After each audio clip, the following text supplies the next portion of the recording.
नमस्कार भाइयों और बहनों, आप सभी का मेरे YouTube channel advance astro scholar पे स्वागत है।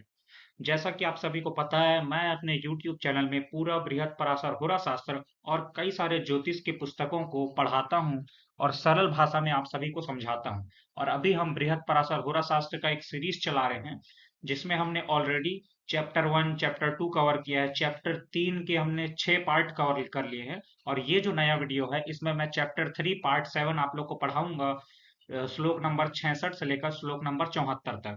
इस वीडियो में हमारा चैप्टर 3 खत्म हो जाएगा और अगले वीडियो से हम चैप्टर 4 शुरू करेंगे। तो चलिए, आपका समय व्यर्थ नहीं करते हैं और शुरू करते हैं हमारा वीडियो और देखते हैं कि हमारे ऋषि पराशर ने इस चैप्टर 3 में और क्या क्या पढ़ाया है, जो हम अभी तक नहीं सीखे हैं, नहीं पढ़े हैं। कुछ नया सीखते हैं, कुछ नया जानते हैं। चलिए वीडियो में आगे बढ़ते हैं। तो ऋषि पराशर ने अपने बृहद पराशर होरा शास्त्र में चैप्टर 3 के अंदर श्लोक नंबर 66, 67, 68 और 69 में हमें काल वेला के बारे में बताया है। क्या होता है काल वेला, कैसे कैलकुलेट किया जाता है उन्हें, उनका क्या सिग्निफिकेंस होता है, ये सभी हमें इन 4 श्लोकों में बताया गया है। चलिए मैं आपको डिटेल में और सरल भाषा में समझाता हूँ, जो कि आपको और दूसरे यूट्यूब चैनल या वीडियो में नहीं समझाया जाता है। अगर आपने मेरा चैनल सब्सक्राइब नहीं किया है तो सब्सक्राइब कीजिए। अगर वीडियो लाइक पसंद आएगा तो लाइक भी जरूर कीजिएगा। चलिए देखते हैं कि इन 4 श्लोकों में हमें क्या समझाया गया है। तो इन 4 श्लोकों में हमें काल वेला का कॉन्सेप्ट बताया गया है। क्या होता है काल वेला? हमारा जो दिन होता है, एक दिन उसको दो हिस्सों में बांटना होता है। कौन से दो हिस्से? सूर्योदय से लेकर सूर्यास्त तक पहला हिस्सा, फिर सूर्यास्त से लेकर अगला सूर्योदय दूसरा हिस्सा। यानी कि एक दिन के दो हिस्से किए, लगभग 12 घंटे, 12 घंटे के एग्जैक्ट 12 घंटे नहीं होता, लेकिन 12 घंटे 12 घंटे मान लीजिए। दो हिस्सा हुआ, सूर्योदय से सूर्यास्त, फिर सूर्यास्त से सूर्योदय। ठीक है। अब ये जो दो हिस्सा होंगे, उसमें से एक हिस्से को पकड़िए। अब एक हिस्से के 8 टुकड़े कीजिए, बराबर टुकड़े कीजिए, जो दिन का जो हिस्सा है। ठीक है। तो दिन का जो हिस्सा था सूर्योदय से लेकर सूर्यास्त तक का, उसके 8 टुकड़े किए, बराबर टुकड़े।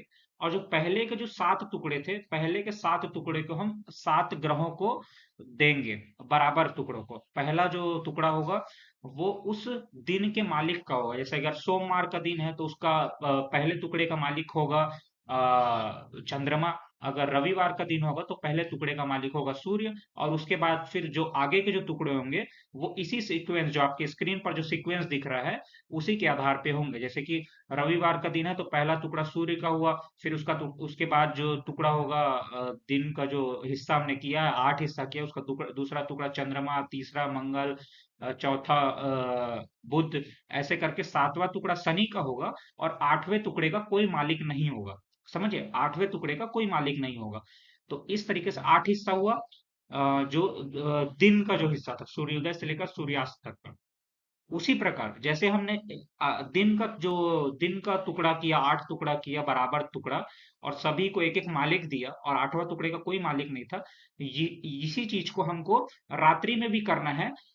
यानी कि सूर्यास्त के समय से लेकर सूर्योदय वाला जो दिन का हिस्सा है, उसमें भी सेम चीज को करना है। लेकिन इस बार जो सूर्यास्त से लेकर सूर्योदय का जो हिस्सा होगा, उसमें जो पहला हिस्सा होगा, 8 टुकड़ा जो करेंगे उसमें जो पहला हिस्सा होगा, उस पहले हिस्से का मालिक कौन होगा? उस दिन से लेकर जो 5वां ग्रह आएगा वो। यानी कि अगर रविवार का दिन है तो रविवार से 5 गिनिए, और जो मालिक आएगा वो पहला मालिक होगा रात के हिस्से के टुकड़े का। जैसे कि रविवार का दिन है तो रविवार का दिन यानी कि 1, 2, 3, 4, 5, यानी कि शाम को जो दूसरा हिस्सा चालू होगा उस दिन का, रविवार के दिन सूर्यास्त के बाद जो दिन का हिस्सा चालू होगा, उस दिन के हिस्से का जो हम 8 टुकड़ा करने वाले हैं, बराबर 8 टुकड़ा, उसमें जो पहला टुकड़ा होगा वो किसका होगा? वो होगा बृहस्पति का। जबकि दिन में जब हमने यही काम किया था, नहीं कि जो दिन वाला हिस्सा था, सूर्योदय से लेकर सूर्यास्त वाला जो हिस्सा था, उसके जब हमने 8 टुकड़े किए थे, तो पहला टुकड़े का मालिक कौन था? उस दिन का मालिक, यानी कि रविवार का मालिक रवि, यानी कि सूर्य। उम्मीद है मैंने आपको सरल भाषा में समझाया, आपको समझ में आया होगा। अगर आपको समझ नहीं आया है तो आप वीडियो को थोड़ा स्लो कीजिए और एक बार फिर से देखिए। मैं चाहता हूं कि मैं जो आपको समझा रहा हूँ अच्छे से समझ में आए। तो आपको जब तक समझ नहीं आएगा तब तक आप बार बार वीडियो को पीछे करके देख सकते हैं, वीडियो को स्लो करके। और उम्मीद करता हूँ आप में से कोई यहाँ टाइम पास करने नहीं आया होगा। सभी एक पुस्तक कापी पकड़ के बैठे होंगे और लिख रहे होंगे, सीख रहे होंगे। और मैं आगे भी एडवांस कॉन्सेप्ट आप लोग को क्योंकि सिखाने वाला हूँ, समझाने वाला हूँ। तो अब जानते हैं कि कालबेला होता क्या है। तो जैसे कि हमने पहले दिन के दो हिस्से किए, फिर उन दोनों हिस्से के 8 और हिस्से किए, और उन 8 हिस्सों में 7 हिस्सों के मालिक थे और 8वां हिस्सा का मालिक नहीं था। तो उन 7 हिस्सों में जिस हिस्से का भी मालिक सूर्य होगा, उस हिस्से को हम काल के नाम से जानते हैं। उस हिस्से का जो मालिक होता है वो काल होता है। उसी प्रकार जिस हिस्से का मालिक मंगल होता है, उस हिस्से को हम मृत्यु के नाम से जानते हैं। जिस उस दिन का जो हिस्सा बुध का होता है, उसको हम अर्ध प्रहर के नाम से जानते हैं। उस दिन का जो हिस्सा बृहस्पति का होता है, उसको हम यम घंटक के नाम से जानते हैं। और उसी दिन का जो हिस्सा शनि के द्वारा रूल किया जाता है, उसको हम गुलिका के नाम से जानते हैं। तो उम्मीद है आपको ये समझ में आया होगा कि 5 काल बेला कौन से हैं और किसे हम काल बेला कहते हैं। अब हम आगे भी यह भी देखेंगे कि इन काल बेलों को हम कुंडली में कैसे दिखाते हैं, कि जिस समय आप पैदा हुए हो, उस समय पे इन काल बेला का आपके कुंडली में क्या डिग्री था और कैसे करते हैं, इसी वीडियो में मैं आपको सिखाने वाला हूँ। एक और चीज मैं आपको बताना चाहूंगा, बृहत पराशर होरा शास्त्र में यह भी माना जाता है कि गुलिका और मांधी एक ही है और एक जैसा ही प्रभाव देते हैं, सेम ही कैलकुलेशन है। कई लोग का मानना है गुलिका मांधी अलग अलग है, अलग कैलकुलेशन होता है, लेकिन पुस्तकों के बहुत सारे श्लोक के अनुसार गुलिका मांधी एक ही है, यह मानते हैं। तो चलिए वीडियो में आगे बढ़ते हैं। जैसे कि हमने अभी ये जाना कि कालबेला क्या होता है, कि सूर्य का कालबेला को हम क्या बोलते हैं, मंगल के कालबेला को क्या बोलते हैं, गुरु के कालबेला को क्या बोलते हैं। तो उसी प्रकार अब हम ये जानते हैं, अब हम यह देखते हैं कि किस कालबेला का कौन सा राशि होता है। जैसे कि गुलिका का राशि होता है एक्वेरियस, एक्वेरियस यानी कि कुंभ राशि। यम घंट का जो काल बेला है, उसका जो राशि होता है वो होता है सेजिटेरियस यानी कि धनु राशि। अर्ध प्रहर जो काल बेला होता है, उसका जो राशि होता है जेमिनी यानी कि मिथुन राशि। मृत्यु नाम का जो काल बेला होता है, उसका जो राशि होता है वो होता है वृश्चिक यानी कि स्कॉर्पियो। और काल नाम का जो काल बेला होता है, उसका अपना राशि होता है कैप्रिकॉर्न यानी कि मकर राशि। आपको पता होना चाहिए कि इन्हें ही इसी वजह से इनका बेटा माना जाता है कहानियों में। हमारे जो धर्म की कहानियां हैं, हमारे हिंदू धर्म की, उसमें गुलिका को शनि का बेटा माना जाता है, उसमें काल को शनि का भाई माना जाता है। तो जो कहानी आई है वो एस्ट्रोलॉजी से ही निकल के आई है, लोगों को समझाने के लिए कि शनि ने अपना जो मूल त्रिकोण राशि है, जो मेन राशि है, बड़ी राशि, वो अपने बेटे गुलिका को दे दी, और जो छोटी राशि है, मकर राशि है, वो अपने भाई काल को दे दी। ऐसे करके हम लोग को कई बार कहानियों में बताया जाता है। और उम्मीद है आप लोग अगर पुस्तक कॉपी पकड़ के बैठे होंगे तो ये टेबल बना लेंगे या स्क्रीनशॉट ले लेंगे वीडियो का, ताकि आपको ये याद रहे कि कौन से काल बेला का कौन सा राशि होता है। ठीक है, वीडियो में आगे बढ़ते हैं। और जैसे कि आपको पता होगा कि हर चीज का एक उच्च राशि एक नीच राशि होता है।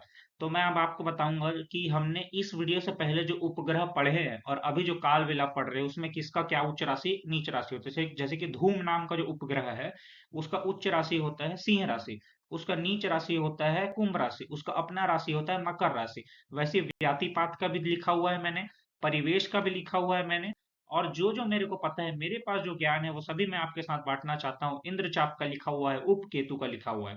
बाकी जो हमने आज जो काल बेला पढ़े, उस काल बेला का कोई उच्च का राशि या नीच का राशि नहीं होता है। ठीक है,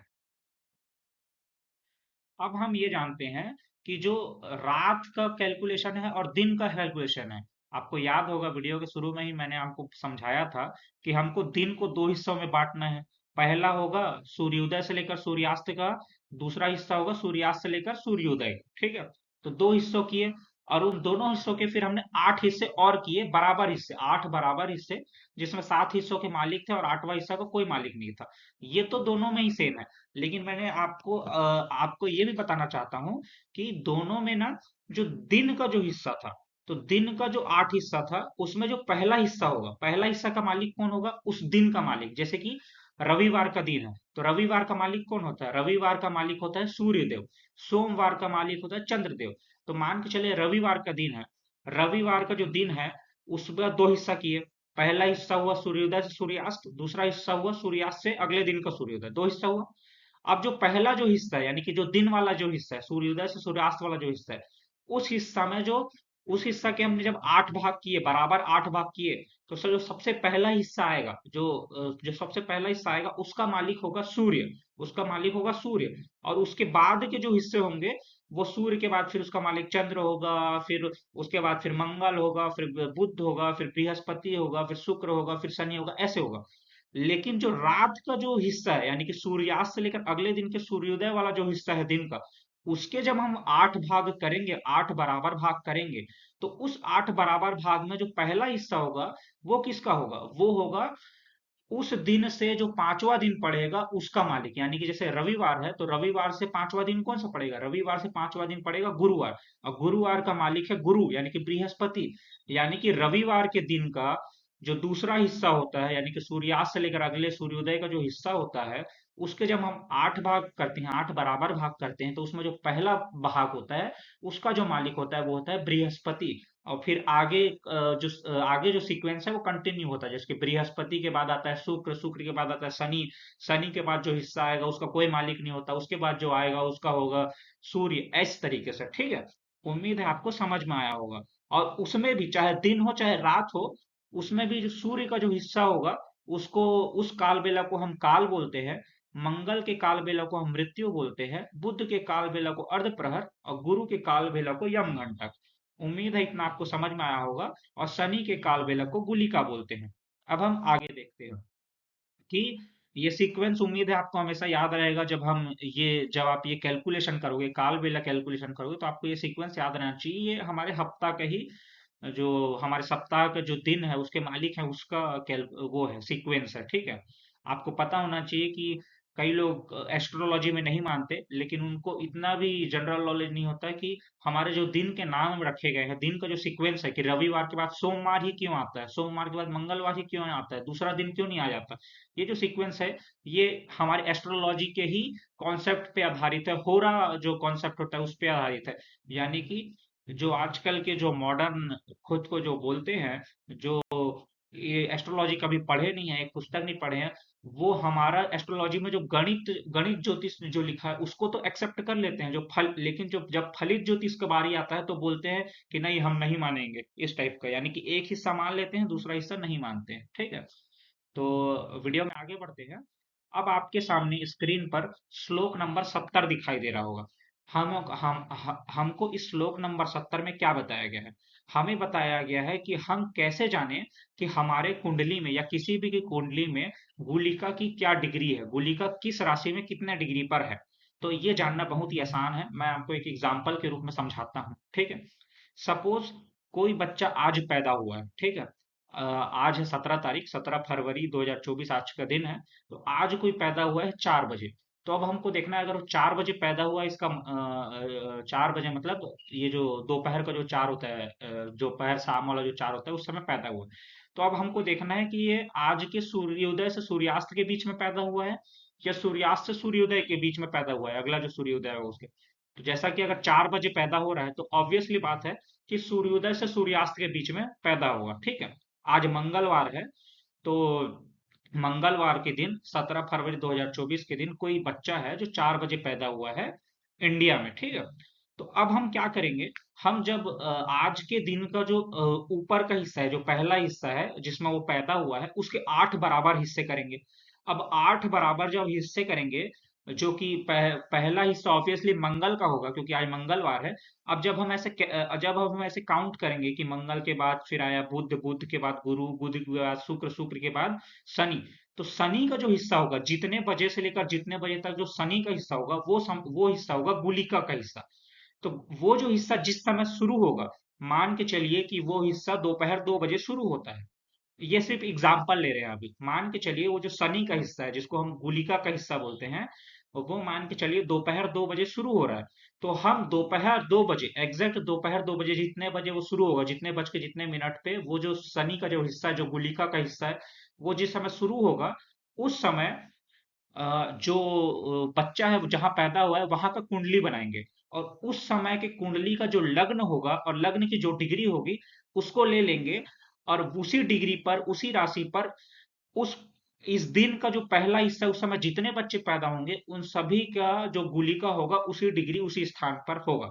उम्मीद है आप लोग को मेरा जो बात है वो समझ में आया होगा। अगर नहीं समझ में आया, एक बार फिर आप वीडियो को पीछे ले सकते हैं और स्लो करके फिर से देख सकते हैं। मैं फिर से एक बार आसान भाषा में समझाने की कोशिश करता हूँ कि आज के दिन का 8 हिस्सा बराबर हिस्सा करेंगे और ये देखेंगे कि शनि का हिस्सा कौन सा है। शनि का हिस्सा यानी कि गुलिका का हिस्सा, दोनों सेम ही है, ठीक है। वो हिस्सा जिस समय शुरू होगा उस समय का हमको कुंडली बनाना है, और उस समय की कुंडली का जो लग्न राशि होगा उस राशि में गुलिका है, लग्न का जो डिग्री होगा उस डिग्री पर गुलिका है। ठीक है, इससे हमको समझ में आ गया कि गुलिका का कैलकुलेशन कैसे करते हैं किसी के भी कुंडली में। आप जिस समय जिस दिन पैदा हुए होंगे जिस समय पर, उस समय के उस मतलब उस दिन का उस हिस्से का, जिस हिस्से में पैदा हुए होंगे, अगर पहले हिस्से में हुए होंगे तो पहले हिस्से के गुलिका का वो देखना है। दूसरे हिस्से में पैदा हुए होंगे तो उस दूसरे हिस्से का गुलिका का वो देखना है। तो मान के चलिए आप सपोज 4 नवंबर 2004 में पैदा हुए हो, 4 बजे, तो आप देखो कि उस दिन कौन सा कब गुलिका का जो हिस्सा है वो शुरू हो रहा था, उस समय का चार्ट बनाओ, और जो एसेंडेंट का डिग्री था, जो राशि था, वहीं पास गुलिका होगा। ठीक है। जिस तरीके से हमने गुलिका का कैलकुलेशन किया, सेम तरीके से आप बाकी के 4 कालबेला का भी कैलकुलेशन करोगे। गुलिका के लिए हमने एसेंडेंट देखा, सैटर्न देखा, बाकी जो दूसरे ग्रह हैं ये भी आप इसी तरीके से समझ सकते हैं। ठीक है। अब वीडियो में हम आगे बढ़ते हैं। आपकी स्क्रीन पर अब आपको श्लोक नंबर 71, 72, 73 और 74 दिखाई दे रहा होगा। ठीक है। ये 71, 72, 73 और 74 जो है, ये चैप्टर 3 का, बृहद पराशर होरा शास्त्र चैप्टर 3 का लास्ट का 4 श्लोक है। और ये जो 4 श्लोक है, इसमें हमें किसके बारे में बताया गया है? इसमें हमें प्राण पदा कैलकुलेशन के बारे में बताया गया है। जिसको प्राण पदा नहीं पता होगा कि प्राण पदा क्या होता है, प्राण पदा क्यों कैलकुलेट किया जाता है, वो मैं बताता हूँ। प्राण पदा कैलकुलेशन से हम ये पता करते हैं कि आप जिस समय पैदा हुए हो वो शुभ समय था या अशुभ समय था, ऑस्पिशियस था या इनऑस्पिशियस था। बृहद पराशर होरा शास्त्र में ये कॉन्सेप्ट बताया गया है। इसका कैलकुलेशन करना बहुत ही आसान है। उम्मीद है मैं पढ़ाते जा रहा हूँ तो आप समझते जा रहे होंगे और लिखते जा रहे होंगे। इसका कैलकुलेशन करना बहुत ही आसान है। कैसे करना है? सबसे पहले तो आप जिस समय पैदा हुए हो उसको आप मिनट के फॉर्म में लिख लो। मान के चलो जो दिन का जो 12 बजे तक जब हमारा दिन शुरू होता है, रात के 12 बजे, तो हमारा जो घड़ी होता है वो क्या लिखाता है? 0000। ठीक है। वहां से आप जिस समय भी पैदा हुए हो तो वहां तक को आप मिनट में कन्वर्ट करके लिख लो। किस में कन्वर्ट करना है आपको? मिनट में कन्वर्ट करके लिख लेना है। ठीक है। अब मिनट में कन्वर्ट करके लिख लिए, तो अब आपको सिंपल कैलकुलेशन करना है कि 24 मिनट मतलब एक घटिका होता है। 24 मिनट मतलब एक घटिका होता है। और 24 सेकंड मतलब एक विघटिका होता है। अब आपको इतना समझ में आ गया। तो अब आपको क्या करना है? आपको सिंपली चलो मैं आपको कैलकुलेशन आगे एकदम एग्जाम्पल के साथ समझाता हूँ। पहले आप ये समझ लो कि प्रोसेस हमको क्या क्या करना है, डिटेल आपको क्या क्या जानना चाहिए। तो सबसे पहले तो हमको अपना जो टाइम, बर्थ टाइम है, उसको विघटिका के फॉर्म में कन्वर्ट कर लेना है। विघटिका के फॉर्म में कन्वर्ट कर लेना है, जो कि मैं अभी आपको सिखाऊंगा। अभी आपको आप लोग को सिखा रहा था, लेकिन मैं सोचा कि ये अच्छे से पूरे पहले आप लोग को डिटेल दे देता हूँ, फिर अगर समझाऊंगा तो ज्यादा समझ में आएगा। तो सबसे पहले आपको अपने बर्थ टाइम विघटिका के फॉर्म में कन्वर्ट कर लेना है। फिर जो आंसर आएगा, मतलब विघटिका के फॉर्म में जो आपका टाइम आएगा, उसको आपको 15 से डिवाइड कर लेना है। और 15 से जब डिवाइड करोगे तो जो आंसर आएगा उसको डिग्री के फॉर्म में, आपके आपके कुंडली में जो सूर्य है, अगर सूर्य आपका मूवेबल साइन में, मूवेबल साइन यानी मेष राशि, कर्क राशि, तुला राशि या मकर राशि में है, तो डायरेक्टली सूर्य का जो डिग्री है उसमें जोड़ दोगे तो आपको अपना प्राण पदा लग्न मिल जाएगा। अगर सूर्य फिक्स्ड साइन यानी कि टॉरस टॉरस यानी वृषभ राशि, सिंह राशि, वृश्चिक राशि या कुंभ राशि में है, तो जितना आया है उतना तो ऐड करना ही है, लेकिन साथ ही साथ 240 डिग्री और एक्स्ट्रा ऐड करोगे तो आपको अपना प्राण पद लग्न मिल जाएगा। और अगर आपका सूर्य जेमिनी, वर्गो, सेजिटेरियस या पाइसिस में है, यानी मिथुन, कन्या, धनु या मीन में है, तो जो आंसर आया है वो तो ऐड करना ही है, लेकिन साथ में 120 डिग्री और एक्स्ट्रा ऐड करना है, जिससे आपको अपना प्राण पदा लग्न मिल जाएगा। और फिर प्राण पता लग्न जो आएगा आपका, कि कौन सा लग्न आपका प्राण पता लग्न है, वो शुभ है कि अशुभ है, वो मैं वीडियो के लास्ट में बताऊंगा कि कैसे देखते हैं। ठीक है। वीडियो आगे देखते रहिए, आपको मजा आते जाएगा। तो जैसा कि मैं एग्जाम्पल में आपको समझा रहा था, लेकिन बीच में फिर मैंने सोचा कि आपको पहले वो समझा देता हूँ, प्रोसेस समझा देता हूँ, ताकि आपको ज्यादा अच्छे समझ में आए। तो समझिए कि आप जिस समय पैदा हुए हो उसको आपने मिनट में कन्वर्ट कर लिया। अब जो मिनट आया उसको आपको जो मिनट आया उसको आप घटिका और विघटिका में कैसे कन्वर्ट करोगे? तो जैसा कि मैं आपको बताया कि एक एक मिनट में, मतलब सॉरी, 24 मिनट में एक घटिका होता है, यानी कि जो आपका मिनट में समय समय आया है। सपोज करो आप एग्जैक्ट 2 बजे पैदा हुए हो, एग्जैक्ट 2 बजे रात को पैदा हुए हो। 2 बजे कितना मिनट होता है? 60, 120 मिनट के आसपास, ठीक है। सपोज करो आप 120 मिनट के आसपास पैदा हुए हो, तो 120 मिनट को जब आप 24 से भाग दे दोगे तो जो आंसर आएगा उतने घटिका को आप पैदा हुए हो। कितने घटिका को? अपना बर्थ टाइम को मिनट में कन्वर्ट कीजिए, उसको आप 24 से भाग दे दीजिए। 24 से भाग दिए तो जो आंसर आया उतने घटिका में आप पैदा हुए हो।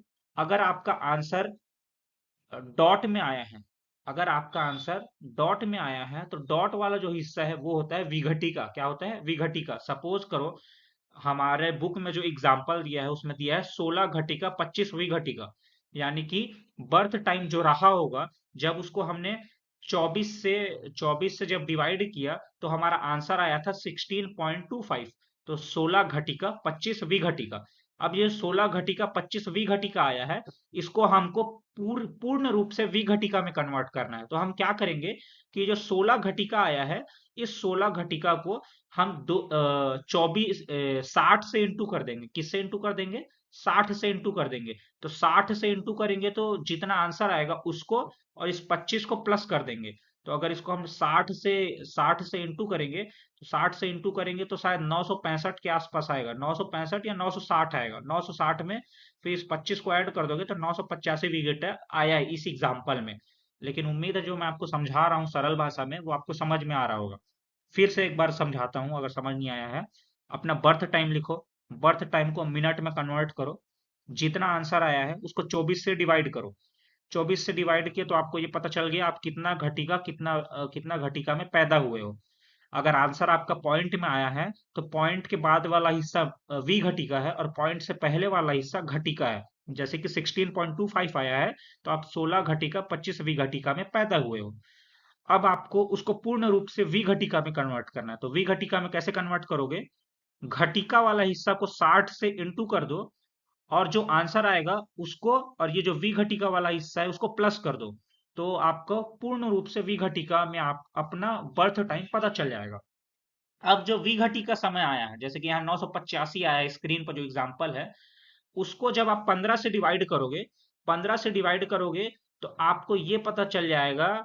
जब आप 15 से डिवाइड करोगे तो आपको अपने सूर्य में कौन सा डिग्री जोड़ना है आपको ये पता चल जाएगा। जैसे कि जब आप 15 से डिवाइड किए इस 985 को, 985वीं घटिका को, जो कि बर्थ टाइम था आपका, कुछ भी हो सकता है।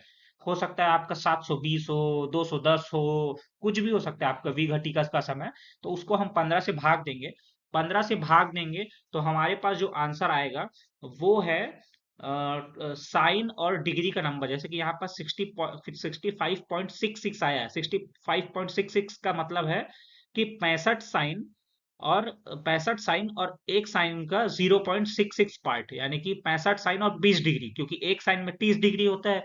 तो 65 साइन और एक साइन में 30 डिग्री होता है। और एक साइन का, अगर एक साइन का अगर 66% लेंगे, यानी कि एक का 0.66 अगर लेंगे तो वो होता है 20 डिग्री। तो 65 साइन 20 डिग्री आया है। तो अब आप लोग को जैसा कि पता है कि इस 65 साइन 20 डिग्री को हम लोग को कहाँ जोड़ना है? इसको हमको जोड़ना है सूर्य के डिग्री में। किस आधार पे? मूवेबल है तो अलग रूप में, फिक्स्ड है तो अलग रूल है, डुअल है तो अलग रूल है। लेकिन हम इसको और सिंप्लीफाई करते हैं तीसरे स्टेप से। कैसे? हम ना ये जो 65 साइन 20 डिग्री है, तो इसमें से हम 12 का मल्टीपल हटा देते हैं। 12 का मल्टीपल अगर हटा दोगे 65 साइन से, या आपका जो आंसर आया है, तो आपके पास बचता है 5 साइन 20 डिग्री। ये वाला जो प्रोसेस है ये करना जरूरी नहीं है। ये सिर्फ इसलिए किया गया है कि आपका जो कैलकुलेशन है वो आसान कर दिया जाए। ठीक है? क्यों? क्योंकि कुंडली में तो 12 राशि होते हैं।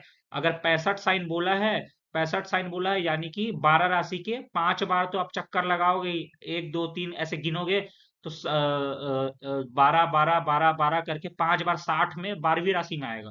फिर पांचवा जो साइन आएगा सूर्य से, यानी कि ये हम सूर्य से गिन रहे हैं, तो फिर ये आएगा 5 साइंस 20 मिनट। तो ये 5 साइंस जो 20 मिनट आया है, इसका मतलब होता है 170 डिग्री। 170 डिग्री क्यों होता है? क्योंकि 5 साइन का मतलब होता है एक साइन में 30 डिग्री, तो 5 साइन में कितना हुआ? 150 डिग्री। 150 डिग्री और ये 20 डिग्री, यानी कि 170 डिग्री। तो इस 170 डिग्री को, सपोज करो आपका जो सन का पोजीशन है वो 15 डिग्री है, 15 डिग्री है मेष कर्क तुला या मकर में, तो उस 15 डिग्री में जोड़ दोगे तो ये आएगा 185 डिग्री। यानी कि सूर्य से 185 डिग्री। सूर्य से 185 डिग्री में जो राशि आएगा और जो डिग्री आएगा वो होगा आपका प्राणपदा लग्न। ये हुआ मूवेबल राशि के लिए। सेम आप फिक्स्ड और डुअल के लिए करोगे। बस फिक्स्ड में क्या करोगे कि 240 डिग्री और जोड़ दोगे, और डुअल में क्या करोगे 120 डिग्री और जोड़ दोगे। तो उम्मीद है मैं आपको सरल भाषा में समझा रहा हूं तो आपको समझ में आया होगा। नहीं समझ में आया होगा तो आप वीडियो को स्लो कीजिए और फिर से एक बार बैक करके आप देख सकते हैं। वीडियो में हम आगे बढ़ते हैं कि हम ये कैसे जाने। अब हमने ये जान लिया कि हम प्राण पता लगने का कैलकुलेशन कैसे करेंगे, लेकिन ये कैसे जाने कि ऑस्पिशियस है कि इनऑस्पिशियस है, यानी कि शुभ है कि अशुभ है। बहुत सिंपल। अगर आपका प्राण पता लग्न दूसरा, पांचवा, नौवां, चौथा, 10वां या 11वां भाव में आ रहा है तो आपका जो जन्म का समय है वो शुभ है। अगर इनके अलावा किसी दूसरे घर में आ रहा है तो अशुभ है। तो इस तरीके से हम बृहत पराशर होरा शास्त्र का चैप्टर 3 हमने खत्म कर दिया है। अब अगले वीडियो से हम चैप्टर 4 शुरू करेंगे। उम्मीद है आपको वीडियो पसंद आया हो। तो वीडियो लाइक कीजिए, अपना डाउट को कमेंट कीजिए और चैनल को सब्सक्राइब करना बिल्कुल भी ना भूलिए। वीडियो शेयर कीजिए। Like and subscribe.